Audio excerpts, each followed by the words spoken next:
हमारा नाम है समरीन और आपने देखना शुरू कर दिया है लाइव सिटीज। देखिए, बीते दिन पटना हाई कोर्ट ने विश्वविद्यालयों के कई शिक्षकों को और कर्मचारियों को बड़ी राहत दी है। देखिए, आपको बता दें कि शिक्षा विभाग के द्वारा की गई कार्रवाई के खिलाफ पटना हाई कोर्ट ने सख्त रुख अपनाया है और एक महत्वपूर्ण आदेश भी जारी किया है। तो आज हम इसी मुद्दे पर सीधी बातचीत करेंगे पटना हाई कोर्ट के जाने माने एडवोकेट देव प्रकाश जी से। सबसे पहले तो बहुत बहुत शुक्रिया वक्त देने के लिए वकील साहब।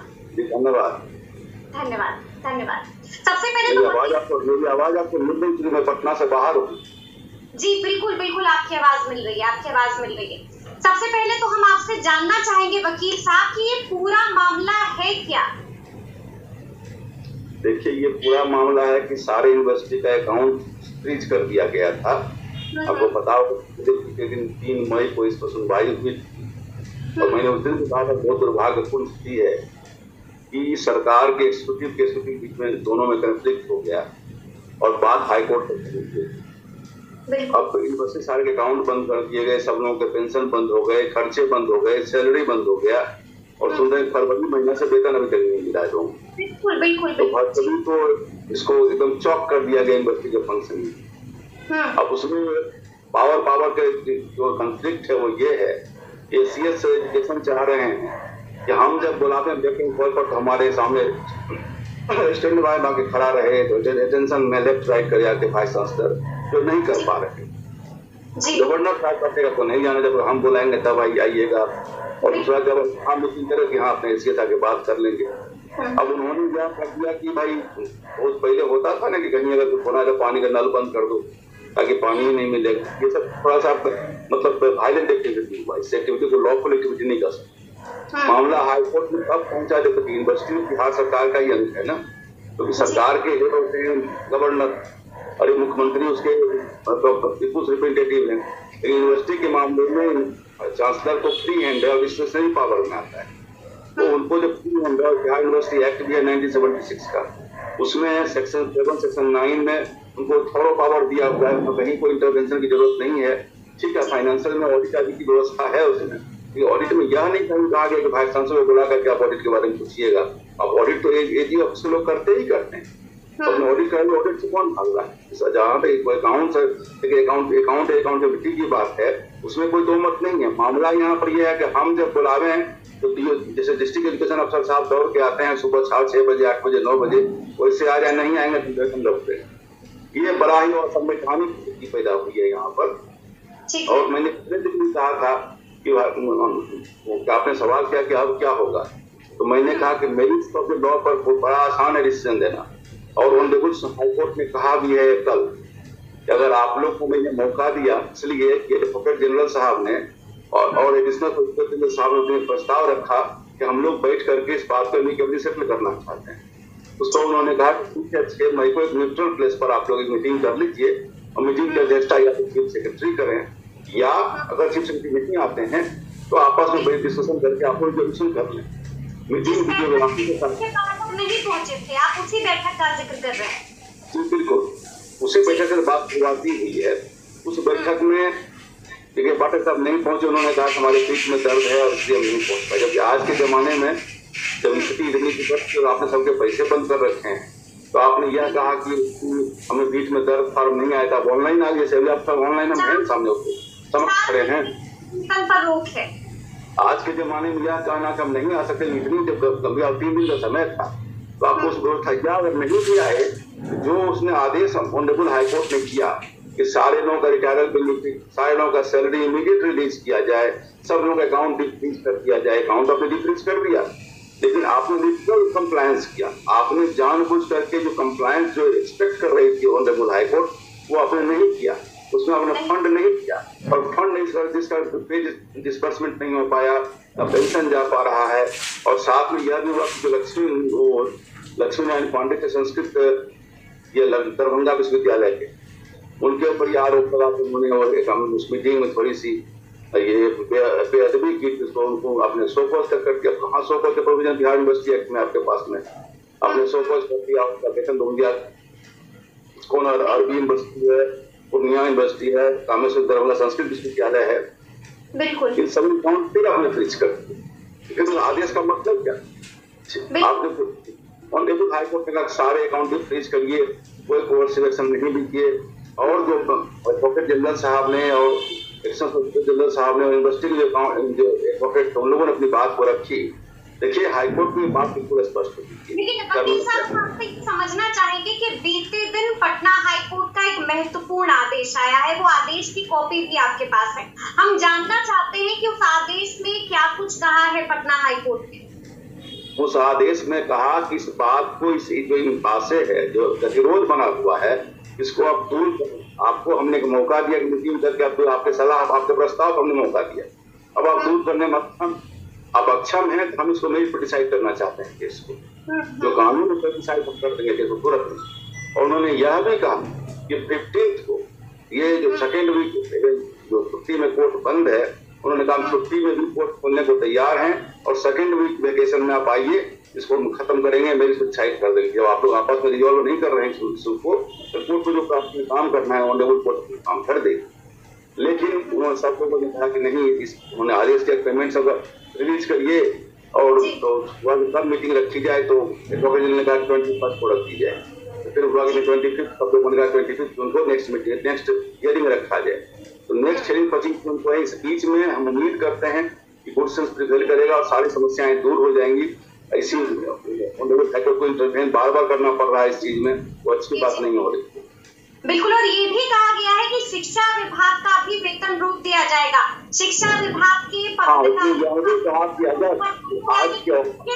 भी वेतन रोक दिया जाएगा।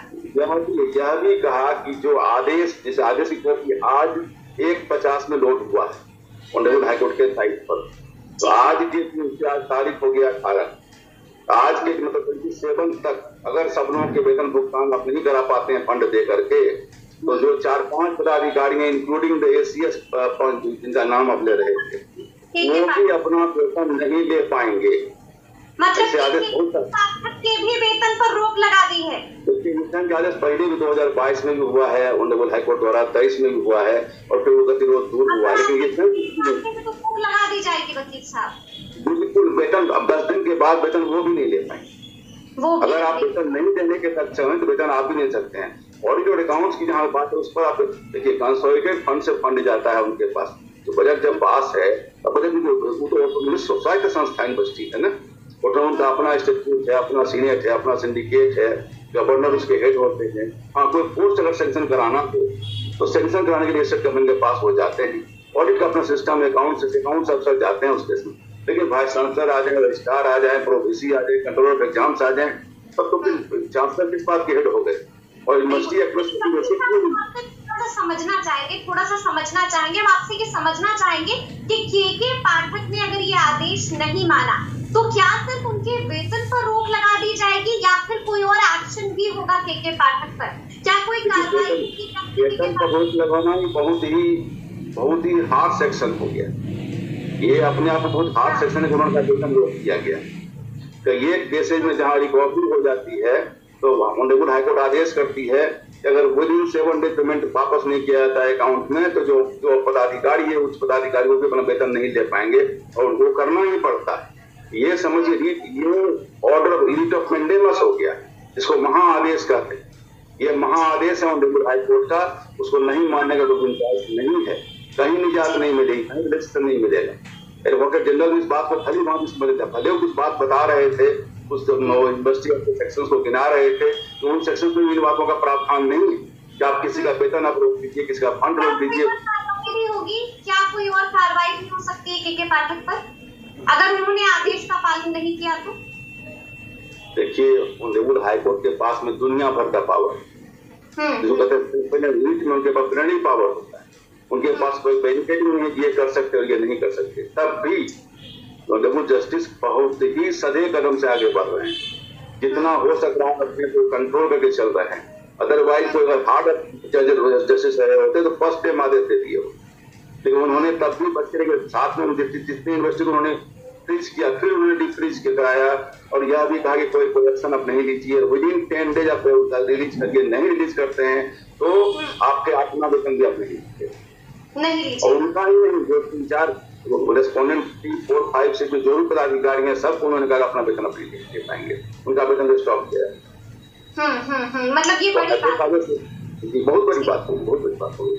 ये कहीं मैंने शुरू से कहा दुर्भाग्यपूर्ण स्थिति है, दुर्भाग्यपूर्ण स्थिति है। लेकिन वकील साहब, हम आपसे ये भी जानना चाहेंगे कि कहा तो ये भी जा रहा है कि के पाठक ने विधि कानून का उल्लंघन किया है, विधि कानून की अवहेलना की है। क्या कहता है विधि कानून वकील साहब? बिहार विश्वविद्यालय कानून 1976 में के आलोक में यह बिल्कुल स्पष्ट है कि वो यूनिवर्सिटी चलाने की शक्ति गवर्नर और चांसलर साहब के पास है। सेक्शन 7, सेक्शन 9 में स्पष्ट किया गया है। कहीं से भी एसीएस एजुकेशन को, एजुकेशन इनके यूनिवर्सिटी को कंट्रोल करने का, रूल करने का, शो कॉज करने का, सस्पेंड करने का पावर उनके पास में नहीं है। वो अपने वो गवर्नर के अधिकार को इंक्रोच का अतिक्रमण कर रहे हैं, इंक्रोचमेंट कर रहे हैं, जो कानून लागू नहीं करेगा। जी जी जी। तो आपको कानून का जी ये भी कहा जा रहा है, कानून गवर्नर साहब एक्शन को फेवर करता है। बिल्कुल, और ये भी कहा जा रहा है वकील साहब कि सरकार के पास किसी का भी वेतन रोकने का अधिकार नहीं है। क्या ऐसी बातों का भी है? सरकार के पास है, लेकिन विश्वविद्यालय केस में नहीं, विश्वविद्यालय के केस में नहीं। बिल्कुल नहीं, बिल्कुल नहीं। ये अल्ट्रा वायर है, वो अपने अधिकार का अतिक्रमण वो कर रहे हैं। यानी कि आप यही कह रहे हैं कि कानून की अवहेलना कर रहे हैं के पाठक? अवहेलना तो स्पष्ट अवहेलना, जब हाईकोर्ट का जो पिछला आदेश था उसमें कहा गया था कि सबके वेतन रिलीज करिए, सबको अकाउंट फ्रीज करने का मतलब डिजिटल में निकालना नहीं था। आप फ्रीज कर दिए तो पैसा ही नहीं रहेगा तो कैसे काम चले? ये तो वही बात हुई जिसे एक ट्रेन गाड़ी चलती है तो केबिन में स्टेशन मास्टर और कंट्रोल रूम में जो कंट्रोलर बैठे रहते हैं, तीनों एक हार्मोनी में काम करते हैं। अगर तीनों हार्मोनी में नहीं काम करेंगे तो ट्रेन नहीं चल पाएगी। अगर एक केबिन में कह दे कि हमसे बिना पूछे कंट्रोल रूम नहीं काम करेगा, हमसे बिना पूछे स्टेशन मास्टर नहीं काम करेगा और हम ट्रेन नहीं चलने देंगे तो ट्रेन तो रुक जा सकती है। ये अल्टीमेटली प्रतिरोध को दूर करने के लिए तो वहाँ के जो हायर पदाधिकारी हैं उनके ऊपर जिम्मेवारी जाती है। मैंने बार बार कहा ये ऑनर चीफ मिनिस्टर के ऊपर भी जाता है कि उनको रिजॉल्व कर देना चाहिए था, उनके लिए चुटकी का एक मामला चाहिए। ये मामला पता नहीं क्यों पड़ रहा है। मैं बार बार कह रहा हूँ सिस्टम फेल्योर का रिफ्लेक्शन है, ये सिस्टम पैरालाइज हो चुका है इसका मतलब। लेकिन वकील साहब, हम आपसे समझना चाहेंगे कि अगर कोई भी कानून की अवहेलना करता है तो क्या कार्रवाई होती है उस पर? देखिए, इसमें जेल भी हो सकता है। कानून की अवहेलना में जेल भी, बिल्कुल जेल भी हो सकता है, अपने पद से हटाए भी जा सकते हैं। अच्छा, अगर मतलब आप यही कह रहे हैं कि अगर के पाठक अभी सुधारते नहीं है, अपनी गलतियों को सुधारते नहीं है, तो फिर कठोर से कठोर कार्रवाई मुमकिन है?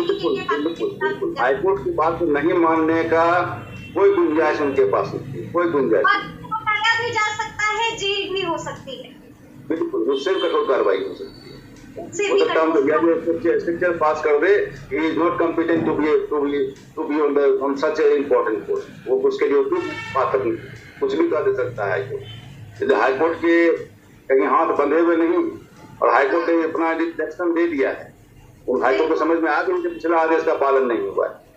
जी जी जी, अगर कहीं से भी सुमति हो, कहीं से भी सुमति हो, अच्छे प्रशासक हैं पर्पज से, लेकिन अगर उनके मन में यह है हम डीओ साहब की तरह भाई सांसद को अपने अटेंशन लेफ्ट राइट कराएंगे तो ये नहीं करा सकते, नहीं करा सकते।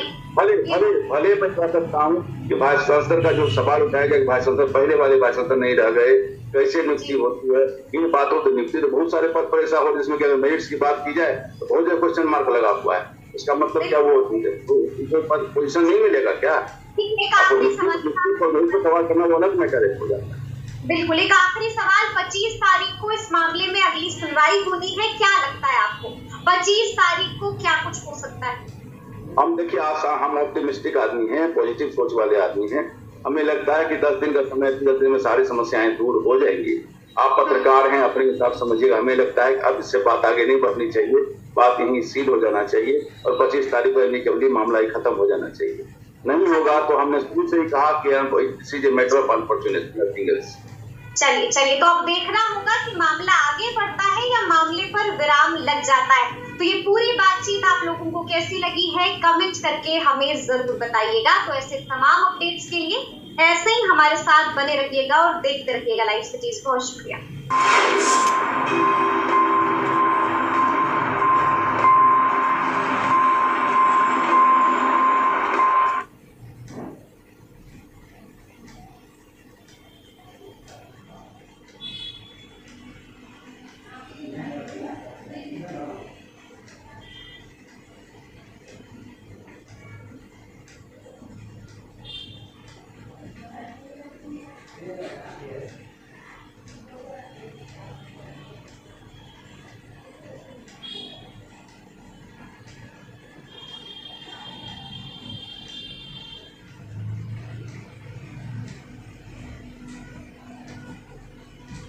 तो दोस्तों आप लोगों ने स्पष्ट रूप से सुन लिया यहाँ पे क्या कुछ कहना है। समरीन जी ने पटना हाई कोर्ट के एडवोकेट से बात की है। कहीं ना कहीं के पाठक बड़ी सुनवाई पूरी हुई है और के पाठक को सख्त निर्देश दे दिए गए हैं। कहा है कि वेतन भी रुक सकता है, जेल भी हो सकती है और तमाम बातें यहाँ पे स्पष्ट रूप से इन लोगों ने कह दी है। तो वीडियो पसंद आया दोस्तों में शेयर कीजिए। लेटेस्ट अपडेट के लिए चैनल के माध्यम से बने रहिए। इस वीडियो में इतने। धन्यवाद दोस्तों। जय हिंद।